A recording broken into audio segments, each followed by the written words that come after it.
Welcome to NocBro Nation. Welcome back, guys. Jarrell here. And I'm Josh, and today we're here to review episode 3 of Walking Dead Season 10. Ghosts. Man, it was a great episode. There was a couple things that were a little bit that I didn't like of what they did to specific character, Carol. But we'll get into the awesome stuff first. There is a cool theory that I kind of figured out during this episode that I messaged Josh, and he was like, oh yeah, that makes sense. We'll have to see if it comes out. It's sick from this twisted mind of Jarrell. But you'll get it when we get there. But guys, opening minutes. I loved it. The waves of I walkers. loved it. Again, the titles. Yeah. But the way that they were, rifling through them real quick. Just it was towards the end, though. Yeah. And you really got to see, like, what a toll this took on the community. I mean, they were up for 48 hours straight battling walkers, and what was cool though is like we don't know. We assume it's from Alpha. We don't know it's from Alpha, but Lydia certainly doesn't seem to think that her mother would do that, because in Lydia's eyes, she says, "Well, if she wants you dead, she'll just send the whole horde." Exactly. Not really, because then Carol comes in and says, well, maybe she wants to wear us down. Why not wear them down first and then release the horde? Because then you won't be able to fight them all. But I liked how kind of like they sent maybe 6 at a time. And then another 10 came in. And then 20. And then 30. And then another small group. And then more. It was amazing how they put that together. It was brutal. Just showing the groups, like, Aaron goes out, he's looking all badass. He's like, we'll take care of this. They're fighting a ton. He comes back looking all tired. Yeah. Like, you have Eugene and Rosita working together, which we'll get into later, battling the walkers. It was pretty much all hands on deck. Wow. Yeah, there we go. All hands on deck to fight these walkers. And, it took its toll. It was cool to see Laura. She's kind of hot. I don't like that kid. Laura? Oh, yeah. Yeah, she was with the one kid who went, wah! But in the end, cool. The Whisperers come with one wave, and it's Gamma. And it's Gamma. She says, north of the borders, bring. I don't know who she says to. She doesn't say bring specific people, but she wants them to meet Alpha at the north border, which is the border. The Pikes. Yeah, and I was wrong. Yeah. You said that it was. You predicted it was going to be, and I didn't realize Well, that. I agreed with you because at the time it seemed like there was a hill to climb up. At the time of the Pikes, the grass was very thin because it was becoming winter. Now that it's in summertime, the grass is higher, so we couldn't really, the way that they shot it at first. The vantage point that they shot Exactly. At. We couldn't really tell, but once we saw Henry's thing from Lydia, I was like, yeah. Oh, yeah. I mean, there you go. And Carol was standing right at that one. It was like, yeah, that's the border. Yeah, it was brutal. It was brutal. So, Michonne is holding that gathering to say, the highway people want justice. Everyone wants Alpha's head on a pike. But Michonne, I loved how she shut them down. Like, hey, so what's your plan to deal with this horde? Oh, you don't have. Oh, it's not rhetorical. Do you not have a plan? Okay. Yeah, I love that. I love how she said, "Oh, it wasn't a rhetorical question," but she first asked Daryl, since he's seen it firsthand. How many? And he's like tens of thousands. Mm-hmm. I'm willing to bet it's more than that. Oh yeah, but, more than that. But we get to see the leader that she is, because even though that she kind of was very sarcastic in that moment, she still came back and said, "Look, we're all tired, we're on edge, but we have to listen here, because if we don't stick together, we will die." Yeah. But she wants to talk. Why not see what she has to say? If she wanted, like exactly what Lydia said, if she wanted to kill us, we'd be done right now. The horde would be infecting all over the place. So I love that aspect of it. And the whole border scene was amazing. And when Alpha said, no, you crossed 3 times, and she mentioned the storm, they got eyes everywhere. Yeah. That was one thing we've been debating, like, I don't know if they saw. No, they went south for the winter. They don't have any Whispers staying around. Oh, yeah, they do. They saw. And even when Michonne and Aaron were on that bridge, when Aaron kind of wanted to go even further, they were watching then. Yeah. So I'm just curious as to, why they're so scared of the Whisperers. Like, I kind of get it, but at the same time, like, what happened to the bullet making? Like, are we not stocked full of bullets and You're right. have a lot more? I mean, even Daryl in season 9 said to Alpha, we have more firepower than you could imagine, or something like that. Basically, open-ended, threatened He could have alpha. been. He could have just been saying it just to say They it. still have that. They're not going to give that up. You know, I think it kind of boils down to this is something that they've never seen before. Of course, this is way beyond what Negan did, and it has people scared because the one thing that they're scared about is they can't tell which is a Whisperer and which is a Walker. But who cares? Mow them all down. True. I mean, they're not going to use bullets, of course, which apparently they don't have enough, or any at all. But I think it's just the fear of it is just made, even like same in the comics, it made them completely frightened, and they just didn't want to take. She didn't want to take the risk. You do see Carol loading her revolver and only having so many bullets, and you would think that someone that has a gun and has ammunition being made would make sure that they're readily available when they need them. So maybe they are running low. Yeah. We haven't gotten any update on that, but anyway, regardless, that's the one part I didn't like about Carol is she's becoming a little reckless now. She could have ended it all and killed Alpha, but the Whisperers just would have mowed them down anyway. Even after that, you know, she's running after these 3 Whisperers that she saw in the woods, and she's just becoming reckless. And that is due to, from what we know, she has sleep deprivation. She's taking these prescription drugs that probably she's been taking since the incident. Yeah, so they're helping even before helping her stay awake, because Jarrell and I are getting the sense, and I'm sure that you are too, that when she falls asleep, she's having these terrible dreams that we saw. She doesn't want to go to sleep. She doesn't want to have them, and that can cause hallucinations, which we saw that she did have. I want to go back to her firing at Alpha. Yeah. If that was Negan, what? If that was Negan getting fired at. Oh. I mean, Negan killed someone just for getting punched by Daryl. Yeah. Just saying. You know, Michonne just doesn't want to take that chance. She knows the nuclear weapon, which is the Horde. She's not going to take any chance. Now, I love Samantha Morton, but I love what they did with Alpha. She was shot at. Michonne tried to apologize, and Alpha's like, I forgive you, mother to mother. It's fine. Yeah. Well, she also gave Carol some pretty sick information that Henry screamed her name. Well, that's what led to her being shot at. It was taunting her. Yeah, she was taunting her, you know, to see what Carol would do if she would have any balls to do anything. Because Michonne shut her down from saying, we don't have to listen to this. And that perked up Alpha's interest. She was like, what? And you know she wasn't going to originally say bullshit. Yeah. She's probably going to say this bitch or something. I think that's pretty much it for the Alpha and Whisperer stuff. I mean, well, so we do get Carol and they are running away from the lineup. The bad hallucinations. Yeah. Trying to figure out what was real and what wasn't. Now, most of them we knew were real, but the main one I was telling him off camera was the story from Daryl talking about his father. I thought that was real. So did I. And I think most people did. Until when you found out that it wasn't, you're like, oh, Carol, you're gone. You need to get some sleep. Like, something is seriously wrong. And it kind of doesn't bode well for Carol's character in this season, the outcome. Now, I had somebody mention in on one of the Walking Dead sites, you know the book that she saw that she, you know, it showed all the kids? Yeah. I thought the little boy was young Henry. It's not. I think it's Sam from Alexandria. Oh, yeah. Now, I'm trying to picture, like, was she really close with Sam? She was teaching him. She was rough with him because of all the stuff that she had been through with kids. So she didn't immediately want to take him in. Exactly. Yeah. She was very standoffish with kids. That makes sense, yeah. And I think that she regretted that. Yeah, and that's why he showed up. Yeah. At first I thought, I was like, is that young Henry? Well, and then somebody said, that's Sam. And I looked at it again. I was like, oh, yeah, but you were definitely right on Lizzie being involved.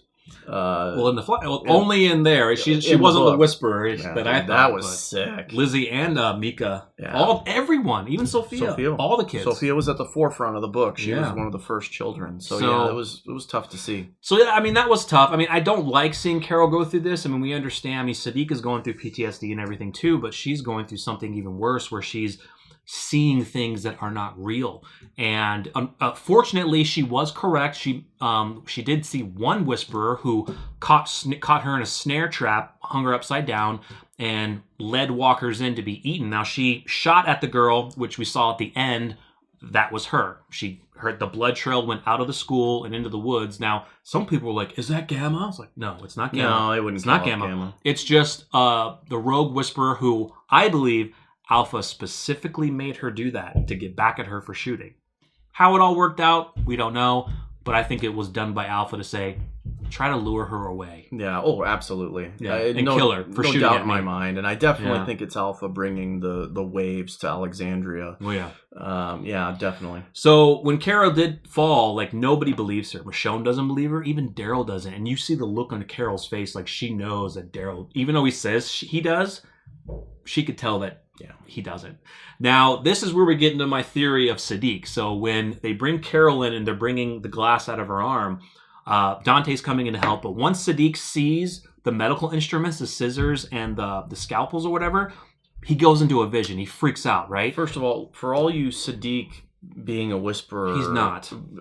People, pay attention to this theory and you'll kind of understand what's really effed up about this. So originally, Sadiq during the whole meeting before meeting Alpha, talking about the whispers and made him freak out. He had to get some air. But this part, when he starts freaking out, we see a glimpse of Alpha and she says, good.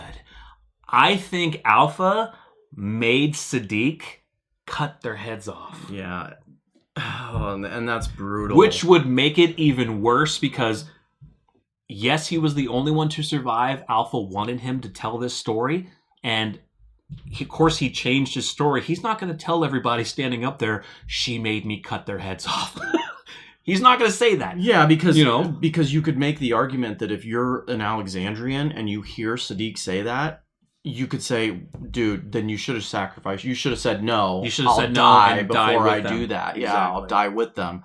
But that does beg. That's what people will be asking. Then why didn't he do it? We won't get that in the TV but show. it makes sense because he is working on someone. He sees this cut, this wound, and he immediately, with glass or with a scalpel, he has to open the wound with. He freaks out to an image of Alpha saying "good," like encouraging and giving that feedback. That's brutal, and that theory, that's a strong theory. I think it. Hopefully Sadiq will come out and say something. I really wanted him to say something to Michonne and even to Dante. Now, I love the scene with Dante. That was awesome. That was one of my favorite scenes of the episode was Dante explaining to him, look, I've been there, dude. I used to, well, he didn't say it right away. He said, I used to know this guy in Fallujah, military, right? Afghanistan, war, that went through this same shit, and he battled some really tough times. And when Sadiq questioned him on it, who it was, he says, that guy was me. You're talking to him. And I love when he laughed because he made himself like, oh, he was some badass dude. And Sadiq's like, really? You? But I love the connection between that because Dante knows what he's going through. PTSD, he's gone through it himself, like a lot of veterans that have gone to war. And I love that piece. That brings the character a little more. It humanizes Dante. It kind of takes away from his weird first encounter that we did get. People are like, oh, he's weird. Yeah, he was weird. He's a weird guy. That's his personality. But we know his background. And I think Sadiq you could see he could relate to it. You could see his eyes kind of tearing up. But I really want Sadiq to open up about that day and really tell. I'm just wondering in what context are we going to get that? I don't know if it'll happen. I mean, it's obviously going to continue to happen, and I'm wondering if he confides in Rosita. Maybe. Because that's probably the closest person that he has in Alexandria is Rosita. Who knows? Yeah. Or maybe Father Gabriel. Father G. Yeah, that'd be cool. So Negan and Aaron? Dude, that was cool. Did you think for a split second that Negan was going to be like this? I'm out. No. Now I definitely set it up for a comic book storyline. It did set up for the comic book storyline, but him leaving it. I knew that of course, he wasn't going to hurt Aaron.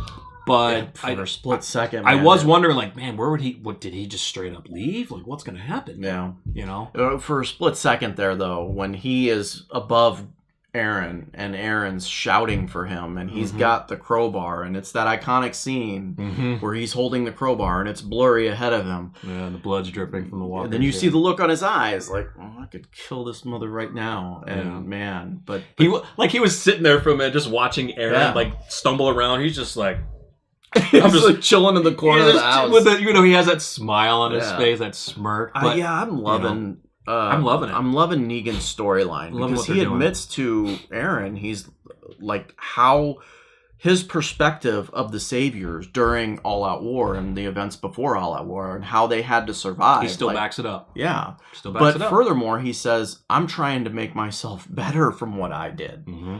Yeah.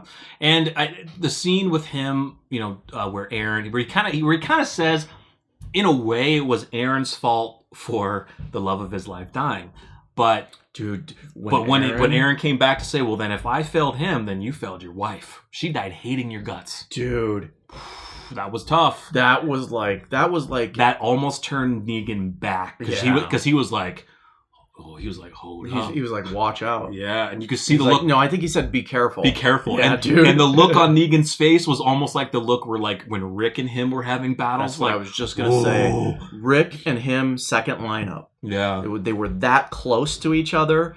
Aaron's face, he looked like he was going to murder Negan multiple times. He looked like he was just going to crush him. That was a great scene. But I mean, I just love hearing the perspective of Negan. Yes, he still defends what he did, but he knows that in the end it was wrong. But for that time to survive, that's what he chose. There's been multiple times that we've talked about this and other people have talked about this. Like, if you look at in retrospect or the other side of things and you're looking at Negan's side of things and Rick coming into that satellite camp and murdering his people, you could certainly see, other than Negan being a dictator, how that would be, maybe Negan was good. Right. Yeah. So. It was a great scene though. Felt bad for Eugene. He finally kind of told Rosita his true feelings. Of course, she's gonna shoot it down, but at least he had the will to do it. Yeah, to tell her, so she knows. And I think she kind of already did. He could move out of that friend zone, but he can't get out the friend zone. There's no way, unless. We won't get into it because it's a future comic book storyline that may happen, but stay tuned. Yeah. Man, I think that was about it. It was hard to watch that particular scene. She got on him and snapped at him again, referencing how tired she was because of the amount of lack of sleep that they got. Yeah, very tired. But it was great though. I mean, I can't wait to see this next episode. Going to be looking pretty awesome. But this one I thought was great. I'm still wondering what they're really going to do with Carol's kind of. I hope the hallucinations are going to go away. I'm worried but about I don't Carol. know. I'm worried about Carol. I'm really worried. You walked away from this episode like Carol's outcome does not look good. Yeah, I mean, she looked like she was happy being on the boat as a pirate. We probably know that she was probably taking those pills before that. But now seeing Alpha, she's just willing to not think about anyone else, to really go back on their word of kind of working with Alpha, even though Alpha's taking more of their land. I mean, the similarities between her and Daryl in the lineup are very it's so close. Like Daryl punching Negan, her throwing a bullet at her. Yeah, I mean, she's pissed and I feel sorry because she was on that boat. She wanted nothing to do with Alpha. Yeah. Until it became an opportunity for her to do something. Yeah. So I don't know where Carol's going to lead to, but it's not looking good right now. I mean, no. Like I said, it's almost they like don't she believe should her. have stayed on that boat. Yeah. I mean, of course, right now they don't believe her. What's going to be interesting is even if Alpha did send that whisper to kill Carol, there's no proof. There's no proof, but what will Alpha do if they find that whisper? Because now it's a zombie. Well, they're gonna find that whisper because Alpha knows everyone that is in her camp. Yeah, so she's gonna know when that whisperer doesn't report back. Yeah, if those other two got back, she'll go looking for the other. And if she set this whole thing up to say, they might take them over to the school thing or something. We could be making an argument here for did Carol start this whole thing? Did Carol start the war? Yeah, did she really start it? So stay tuned. We do have another cool video in regards to a big comic storyline from Alpha, if she is going to get this storyline. It will contain spoilers, so just prep for that, and we'll mention that in the future video. But let us know in the comments your thoughts of this episode. Was it amazing? Was it awful? Was it decent? We'd love to hear your thoughts. Yeah, we enjoyed it. Definitely, Yeah, guys. guys. If you're new to the channel, please subscribe, hit that bell notification so you're always notified when we upload new content. Follow us at NocBro Nation on Facebook and Twitter. I'm Josh. I'm Jarrell. We're NocBro Nation. We're out.